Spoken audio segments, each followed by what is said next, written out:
everyone, welcome back. I wanted to do a story time on my experience on having a 27-weeker.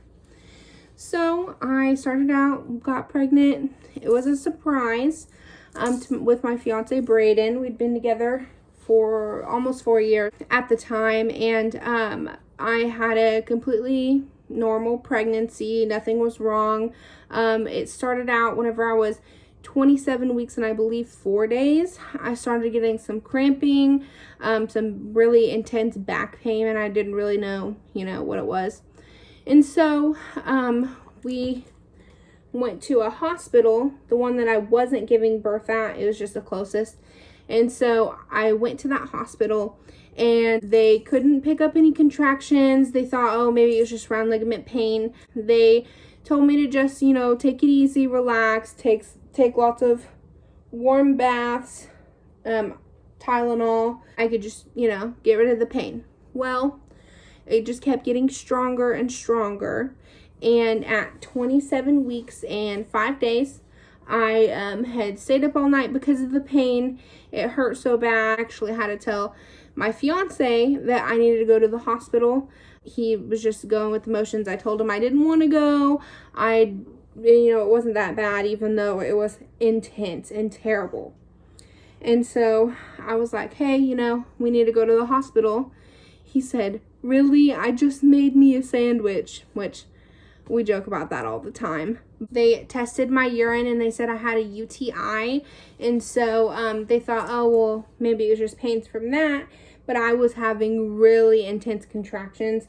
They weren't picking them up, although on the monitor, which was so weird. But they decided to go ahead and check me. They didn't want to because they didn't want to kickstart anything. But I'm glad they decided to check me, because whenever they did, I was already at a 10. And my water was bulging. So, with that being said, they didn't tell me I was at a 10. They said, oh, you don't have a cervix. And being the first time mom that I am, I said, what does that mean? And so they were like, well, you're not leaving here without a baby. And I said, okay, so are you going to keep me here for the next 12 weeks? And they were like, no, the baby could come in 5 minutes. She could come in an hour. She could come in 2 weeks. You're not going to leave here until you have her. That freaked me out. I had the best midwife.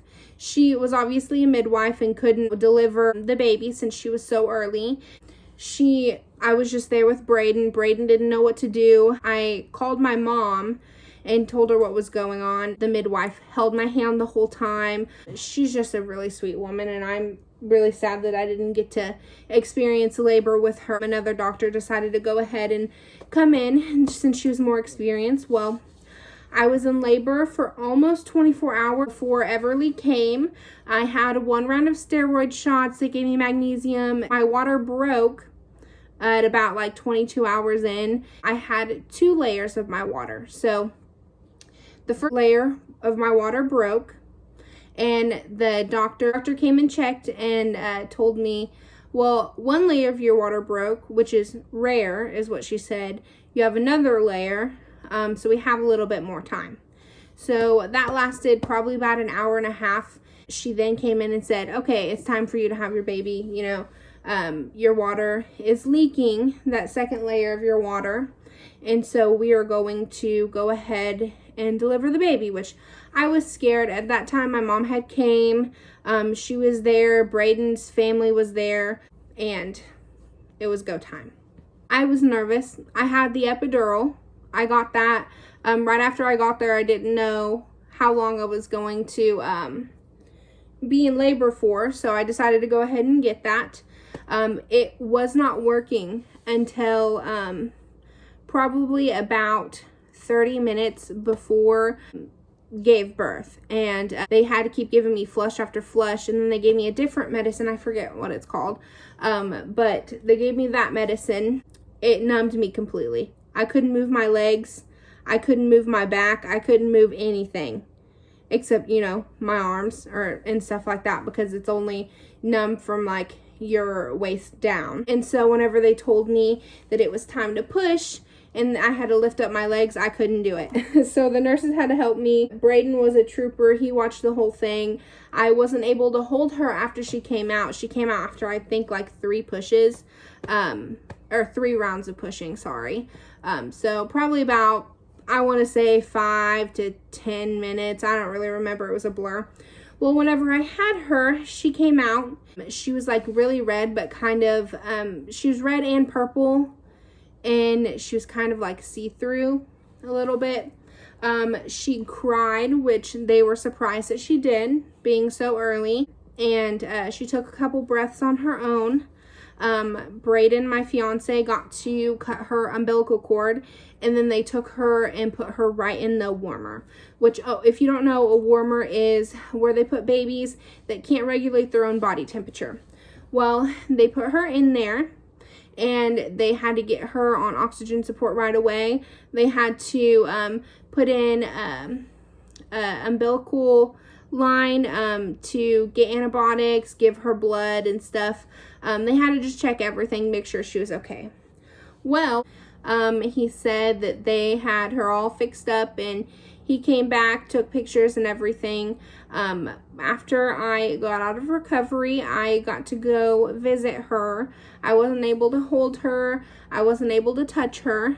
I just got to look at her through this big, basically a little house, a big glass isolate.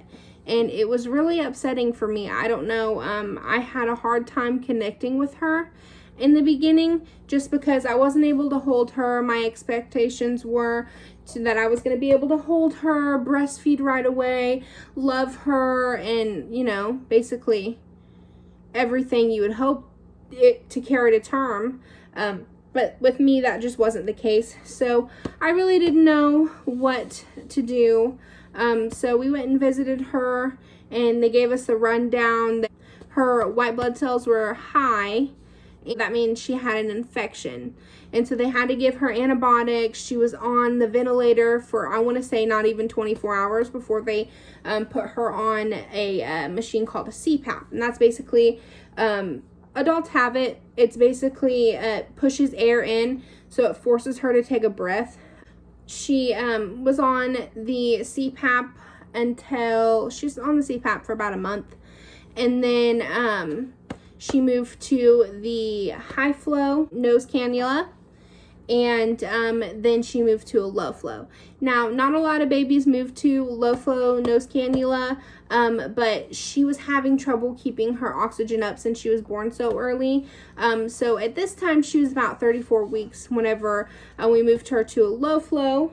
We did a trial to get her off of oxygen, and that didn't even last 5 minutes. She choked on a bottle, and it made her lose her breath, and she just couldn't get it back up herself. So she did come home on oxygen.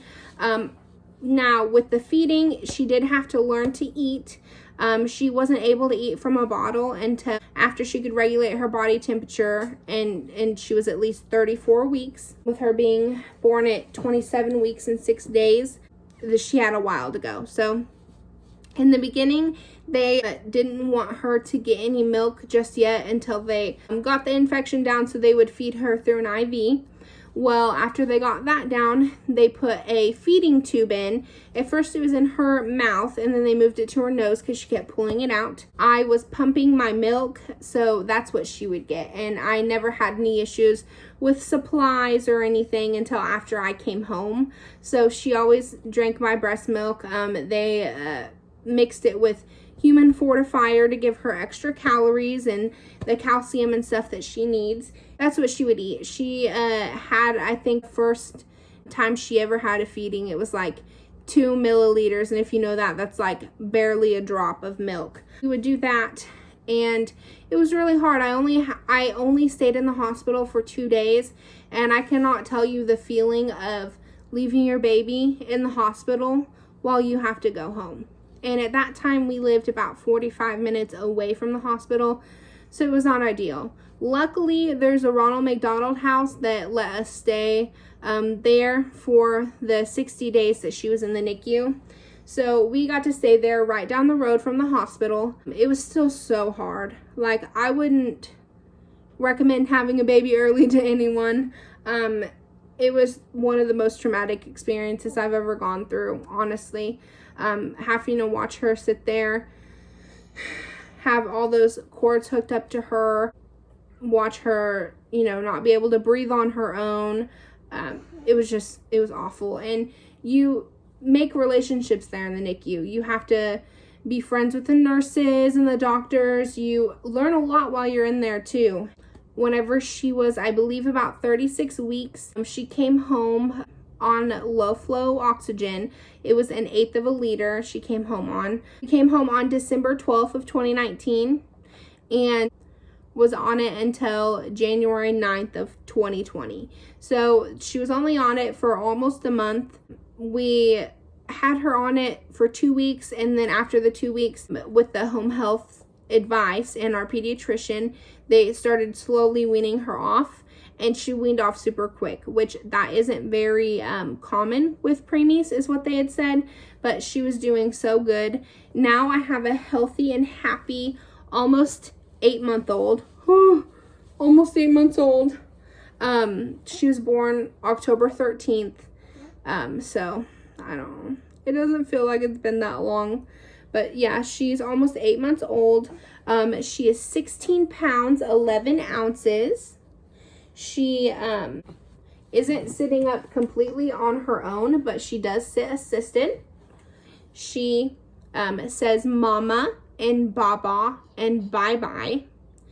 And she does say up, up when she wants to get up, which is really amazing for her age, considering she was so early. She loves her Binky and Mickey Mouse Clubhouse. She loves looking at herself in the camera, if you couldn't tell.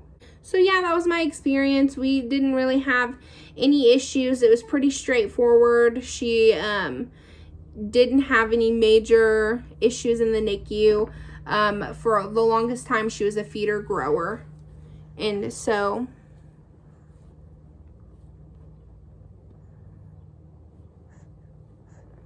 we just had to wait for her to grow. If you guys have any questions or anything I didn't touch base on, let me know and I'll answer any question that you guys have.